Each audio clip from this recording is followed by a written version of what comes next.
नया chapter motion in straight line. दोस्तों आज हम बेसिक डेफिनेशन देख रहे हैं, थोड़ा आज कॉमिक्स वगैरह भी बनाना मैं बता रहा हूँ क्लास में, लेकिन कॉन्सेप्चुअल लेवल पे एकदम डेप्थ में हम जाने वाले हैं कि डिस्टेंस डिस्प्लेसमेंट कैसे होता है, इस तरीके के क्वेश्चंस भी तुम कैसे कर पाओगे, कैसे सोच पाओगे। खूब सारे हमने ग्राफिक्स बनाए हैं, आ जाओ, बहुत सारे तरह तरह के क्वेश्चंस भी कर लिए, तो आ जाओ इस क्लास में देखते हैं डिस्टेंस एंड डिस्प्लेसमेंट। यही है स्पीड, यही है फोर्स, यही है असली physics course. Hey guys, welcome to the class. दोस्तों आज है हमारा एक नया लेक्चर स्टार्ट कर रहे हैं दोस्तों, motion in a straight line. Sidhi line में मोशन होने वाला है, इनफैक्ट मोशन होने वाला है। तो फिजिक्स में अभी तक हम जो पढ़ रहे थे, बेसिक मैथ हमने पढ़ ली, यूनिट्स एंड डायमेंशन पढ़ लिए, लेकिन असली फिजिक्स कब आएगी? जब चीजें मूव होना शुरू हो जाएंगी, कुछ नापेंगे हम, कुछ तोलेंगे, कुछ मेजरमेंट करेंगे, कुछ बढ़िया वाली कैलकुलेशन करेंगे, और वो टॉपिक्स जिससे अब ज्यादा पीवाईक्यूज पूछे जाते हैं उन टॉपिक की तरफ हम बढ़ रहे हैं। कुछ लोग बोलते हैं असली फिजिक्स तो अब स्टार्ट हुई है, कुछ लोग तो पढ़ाई यहाँ से स्टार्ट करते हैं, बाकी जो टॉपिक्स हमने अभी तक पढ़े थे उनको बोलते हैं उनको हम लास्ट में पढ़ लेंगे। तो इस तरीके से एक तरीके से फिजिक्स की नई बिगिनिंग हो रही है, मतलब बिगिनिंग हम कर चुके हैं, फिर से मान लो कि नहीं हो रही है, तो मजा आने वाला है दोस्तों। अब आप लोग को बोलते हैं ना, कुर्सी की पेटी कट लो, कस लो, तो मतलब अब शुरू हो जाएगी अच्छे से प्रैक्टिस, धड़ाधड़ हम बहुत सारी प्रैक्टिस किया करेंगे ताकि आपके कॉन्सेप्ट्स अच्छे से बनते जाए। साथ में जितने भी इंपॉर्टेंट क्वेश्चन है वो मैं लेकर के आ रहा हूँ, लेकिन नोट्स बनाने की जिम्मेदारी दोस्तों आपके साथ में बनाते चलेंगे। तो आ जाओ दोस्तों, क्लास को स्टार्ट करते हैं। अगर आप लोग यहाँ पे पहली बार आए हो तो मेरा नाम है विक्रांत किरार, आपका दोस्त, आपका मेंटर, और स्टार्ट करते हैं motion in a straight line lecture number 1। और आज हम स्टार्ट करेंगे, सबसे पहले तो देखेंगे यार बेसिक्स क्या है हमारा, डिस्टेंस एंड डिस्प्लेसमेंट वाली चीजें हम देखना शुरू करेंगे। लेकिन उससे पहले सवाल उठता है कि भाई पढ़ क्या रहे हैं? काइनेमैटिक्स। काइनेमैटिक्स का मतलब होता है दोस्तों कि मोशन क्या हो रहा है उसको पढ़ रहे हैं, क्यों हो रहा है नहीं पढ़ेंगे हम।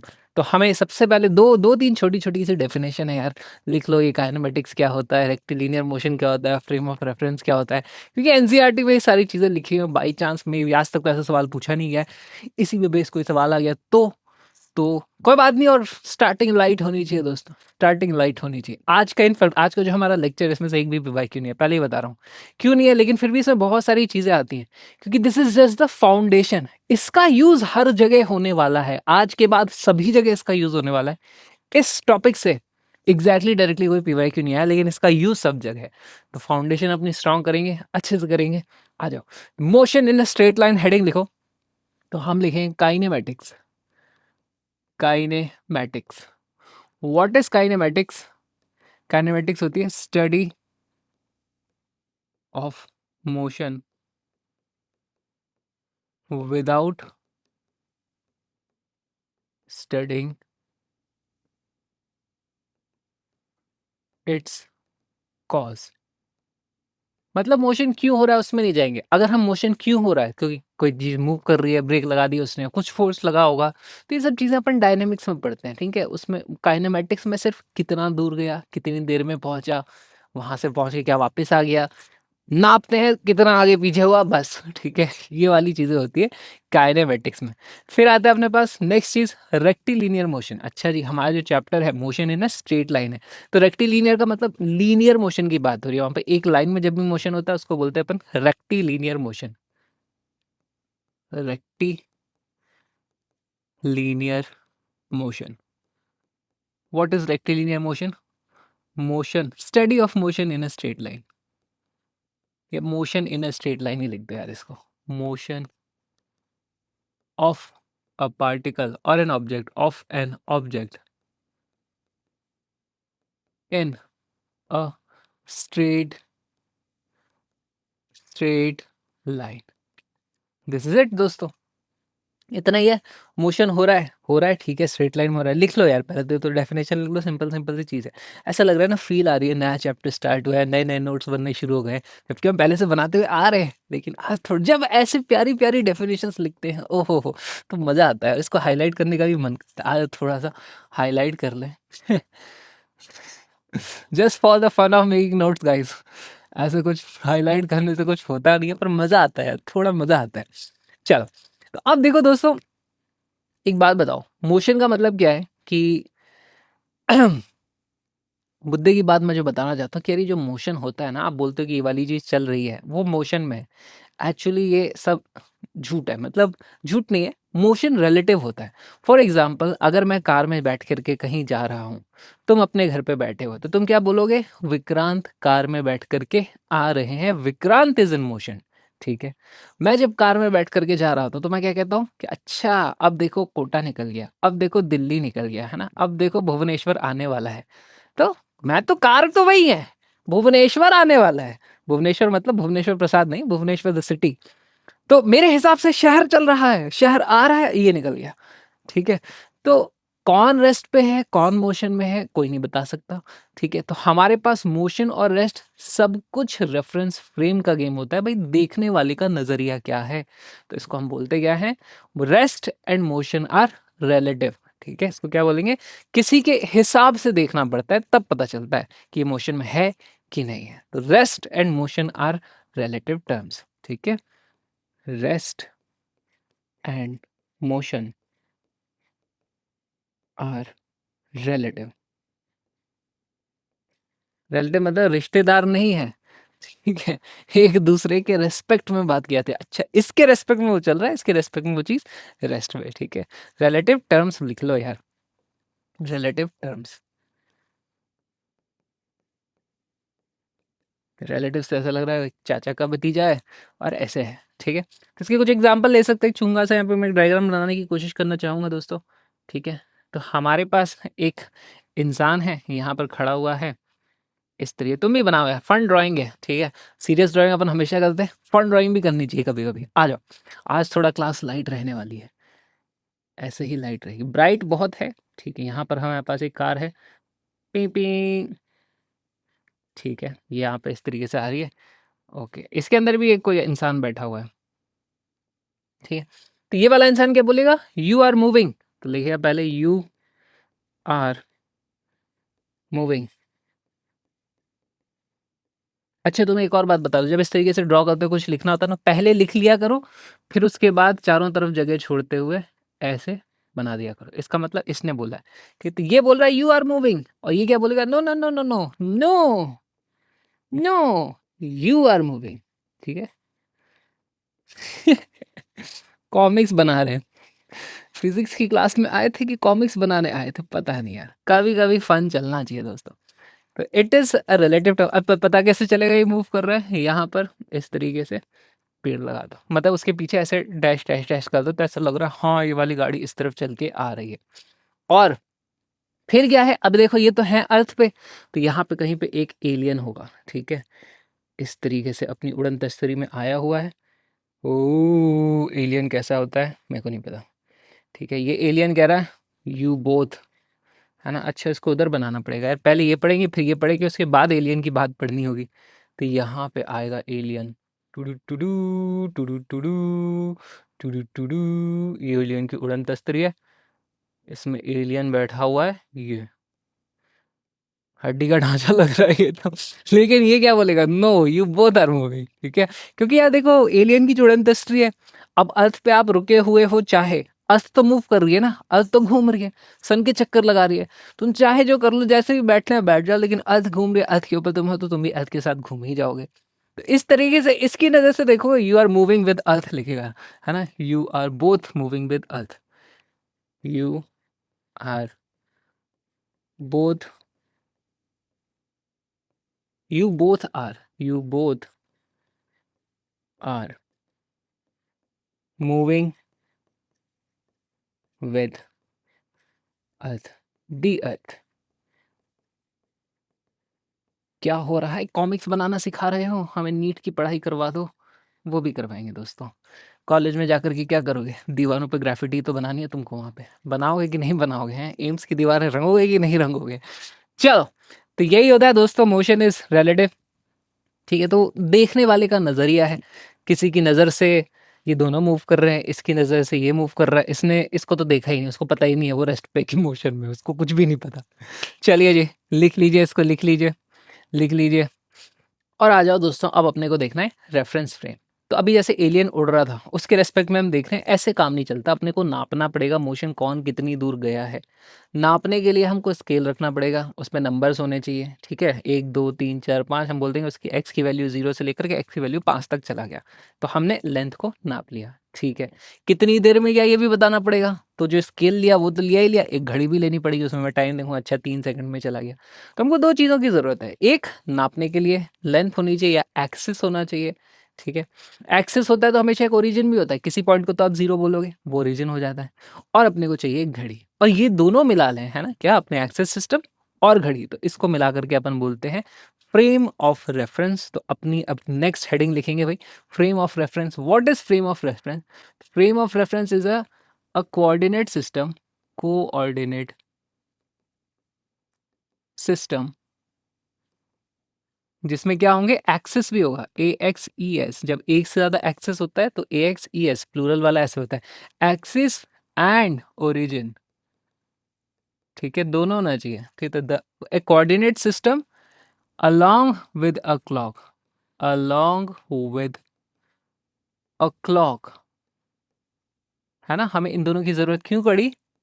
To describe the position and to measure time, ठीक है। तो एक्सिस सिस्टम से तो हम डिस्क्राइब कर देंगे position, x is equal to 0 पे था, 2 पे था, 3 पे था, सॉरी पोजीशन डिस्क्राइब करेंगे, और फिर टाइम हम नाप लेंगे भाई, घड़ी से हमारे पास क्लॉक भी होनी चाहिए। ये दोनों मिलकर के, दोनों चीजें मिला करके हमारे पास फ्रेम ऑफ रेफरेंस आता है। तो पहले इसकी हेडिंग लिख लो। फिर दोस्तों अपन जो पढ़ रहे हैं, क्या पढ़ रहे हैं अभी अपन? चैप्टर है अपना motion in a straight line. Straight line की बात कर रहे हैं, 2D की बात नहीं कर रहे हैं, 3D की बात नहीं कर रहे हैं, वो अगले वाले चैप्टर्स में हमको पढ़ना है। तो स्ट्रेट लाइन में नापने के लिए हमारे पास एक तरीका होना चाहिए नापने का, और बहुत सिंपल है दोस्तों, तुमको पहले ही पता है ये चीज़ क्या होती है, ये होती है अपनी नंबर लाइन। तो हमारे केस में जो हमारे पास फ्रेम ऑफ रेफरेंस है वो क्या आएगा? पहली बात तो एक ऐसे बनाओ लाइन, है ना, स्ट्रेट लाइन खींचना दोस्तों। लेट से मैंने बोल दिया दिस इज एक्स एक्सिस, तो ठीक है, अपने पास क्या आ चुका है? एक्सिस आ चुका है। एक्सिस से सिर्फ काम नहीं चलेगा, हमको ओरिजिन भी चाहिए। तो मान लीजिए मैंने यहाँ पर ओरिजिन बना दिया इस तरीके से, x इज इक्वल टू 0 यहाँ पे लिखना पड़ेगा, या फिर तुम 0 भी सिर्फ लिख सकते हो। जैसे ही तुमने ये 0 लिख दिया तो मुझे पता चल जाएगा, अच्छा ये वाला 1 होगा, ये वाला 2 होगा, ये वाला 3 होगा। देखो इक्वल इक्वल डिस्टेंस में मार्क करते चलेंगे, 4 होगा, यहाँ पे होगा हमारे पास 5, ये होगा मेरे पास 6, ये होगा मेरे पास 7, ये होगा मेरे पास 8। Similarly this side negative we will go -1, this will be -2, this will be -3, this will be -4। Correct, बहुत बढ़िया। अभी भी ये कंप्लीट नहीं है। देखो कोई भी फिजिकल क्वांटिटी नापते हैं तो एक न्यूमेरिक वैल्यू होती है, एक यूनिट होती है। अब तुम चाहो तो इन सब के पीछे मीटर लिख दो, 1 मीटर, 2 मीटर, 3 मीटर, या तुम ऐसे भी लिख सकते हो एक्स और यहाँ पे लिख दो इन, है, मीटर है तो मीटर लिख दो, किलोमीटर है तो किलोमीटर लिख दो, जो तुम्हें लिखने का मन है इस तरीके से लिख सकते हो। ठीक है जी, ये हो गया। उसके बाद यहाँ पर देखो, इसके बाद इतने से काम नहीं चलेगा, मुझको एक क्लॉक भी चाहिए। तो एक यहाँ पे मैंने ऐसे क्लॉक बना दी। कभी एग्जाम में तुम ये क्लॉक नहीं बनाते हो, पर मैंने बना दी अभी ताकि तुम्हें याद रहे कि हाँ भाई हमें घड़ी भी तो चाहिए होती है, ठीक है। चलिए जी, तो हमारे पास घड़ी भी आ गई है। This is a clock, this is origin, इसको मार्क कर दें, दिस इज ओरिजिन, ठीक है, दिस इज क्लॉक। अच्छा जी, मोशन किसका स्टडी करने वाले हो, ठीक है। तो मोशन जिसका हम स्टडी करने वाले हैं वो है, हमारे पास एक ऑब्जेक्ट होनी चाहिए। जैसे यहाँ पर मैं एक तरीके से एक ऑब्जेक्ट, मैं अभी सिंगल पहिए वाली गाड़ी बनाऊंगा, ठीक है, सिंगल पहिया है, इसमें इस तरीके से ये आगे या पीछे इधर उधर कहीं भी मूव कर सकती है, ठीक है। ये इसकी हेडलाइट जल रही है, ठीक है जी। तो दिस इज एन ऑब्जेक्ट, और दोस्तों इसका मोशन मैं स्टडी करूंगा। अच्छा, फिजिक्स में जब तक हम रोटेशनल मोशन पे नहीं पहुंच जा रहे, हम हर एक चीज़ को पॉइंट ऑब्जेक्ट मानते हैं। पॉइंट ऑब्जेक्ट मतलब बहुत छोटी ऑब्जेक्ट हम मानते हैं। हम उसका आगे का हिस्सा और पीछे के हिस्से की अलग अलग लेंथ नहीं बताते। जैसे यहाँ पे मैं बात करूँ तो मैं बोल सकता था यार इसका पीछे का हिस्सा तो आ रहा है 2.7 मीटर पे, इसका आगे का हिस्सा आ रहा है 3.2 मीटर पे। हम ऐसी बातें नहीं करते, हम तो बोलते हैं ये एक पॉइंट ऑब्जेक्ट है। तो इसको मैं क्या लिखूंगा? सिर्फ ऑब्जेक्ट नहीं लिखूंगा, इसको मैं लिखूंगा this is a point object, this is a point object, ठीक है। हालांकि वो है नहीं पॉइंट ऑब्जेक्ट। इनफैक्ट तुम क्या छोटी कार की बात कर रहे हो? मैं जब ट्रेन का मेजरमेंट करूंगा, ट्रेन का मोशन स्टडी करूंगा, ट्रेन को ही बोल दूंगा पॉइंट ऑब्जेक्ट है। हर एक चीज़ को पॉइंट ऑब्जेक्ट मानते हैं। जब तक हम रोटेशनल मोशन में नहीं जाएँगे तब तक सब पॉइंट ऑब्जेक्ट है। चिड़िया उड़ रही है, पॉइंट ऑब्जेक्ट है। बैट फेंक दिया मैंने, पॉइंट ऑब्जेक्ट। रियलिटी में है क्या? नहीं है, ठीक है। सेंटर ऑफ मास में भी देखेंगे उस चीज़ को, लेकिन वो मिलते-जुलते टॉपिक्स हैं। चलिए, तो हमारे पास आ चुकी है पॉइंट ऑब्जेक्ट, ओरिजिन भी आ चुकी है और अब हम इसका मोशन नाप सकते हैं। So this is a reference frame.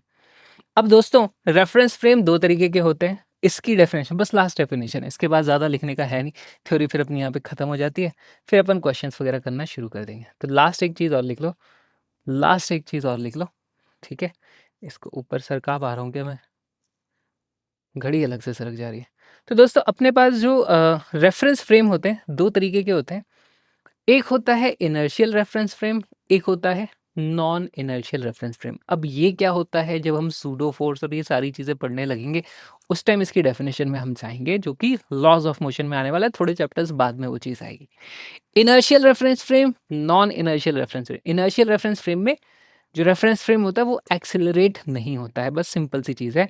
Non inertial reference frame में रेफरेंस फ्रेम एक्सेलरेट होता है तो उसमें कुछ सूडो फोर्सेस लग जाते हैं, वो अपने को अभी नहीं करना है, ठीक है? तो हम जो बात कर रहे हैं वो है इनर्शियल फ्रेम ऑफ रेफरेंस की।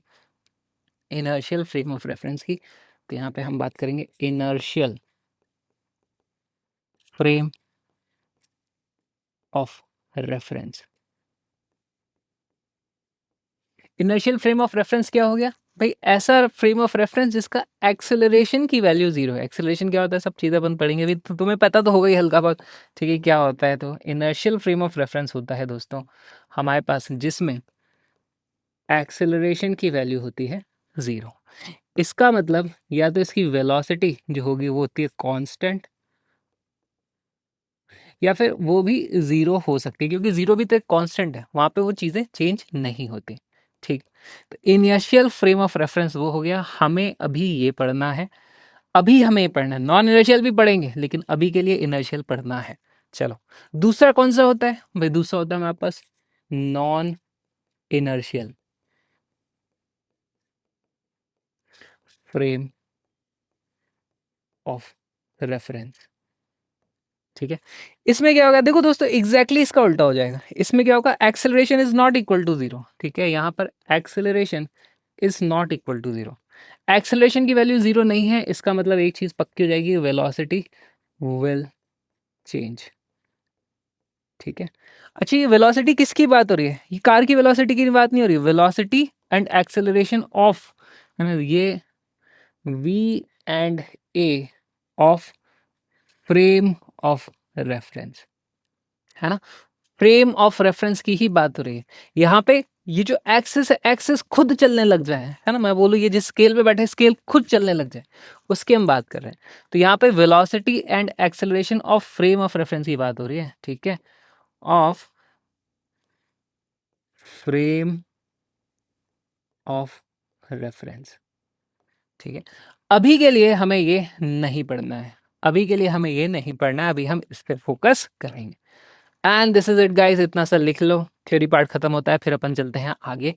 पढ़ाई एक्चुअल क्वेश्चंस किस तरीके से होंगे उस पर चलेंगे। लिख लो, लिखे लिखे लिखे लिखे लिखे, आ जाइए गाइस, आ जाइए। Next is distance and displacement. भाई मोशन होने लगा है, होने लगा है तो नापेंगे कितना आगे गए कितना पीछे आए। Distance and displacement, you already know the difference, बहुत ही माइनर सा डिफरेंस है इनके बीच में। तो गाइस, अगर तुम्हें मेरे साथ फिजिक्स पढ़ने में मजा आ रहा है तो आ जाओ। पूरी की पूरी 11th और 12th की जो फिजिक्स है, हर एक टॉपिक को बहुत सारे PYQs और हर एक इंपॉर्टेंट क्वेश्चन जो तुम्हें करना जरूरी है, यानी कि पूरी की पूरी प्रैक्टिस, 8 रेफरेंस बुक्स और कुछ ऑनलाइन कोर्सेज और NCERT और PYQs, इन सबका निचोड़ लेकर के मैं ये कोर्स बना रहा हूँ, ताकि तुम्हें इस कोर्स को देखने के बाद जो हमारे लेक्चर के बीच के क्वेश्चन हैं और जो हमारी DPP है, उसके अलावा तुम्हें कुछ भी और करने की ज़रूरत नहीं है। This is the best thing that you can do to score best marks in physics in least amount of time, ताकि तुम्हारे फिजिक्स के अलावा जो सब्जेक्ट्स हैं, केमिस्ट्री, बायोलॉजी, मैथ्स अगर कर रहे हो तो उनके लिए तुम्हारे पास टाइम बचना चाहिए ना। इस कोर्स को डिज़ाइन करने का ये मेरा एम था। तो आ जाओ, साथ में पूरे कोर्स में पढ़ाई करेंगे। Link is only in description, है ना। और ये यूट्यूब पे फुल वीडियोस कभी नहीं आएंगे, सिर्फ स्टार्टिंग के छोटा सा 20 मिनट में डालता हूँ यूट्यूब पे, पूरा लेक्चर 2 घंटे के आसपास के होते हैं। Link is in the description. I will see you in the full course. यही है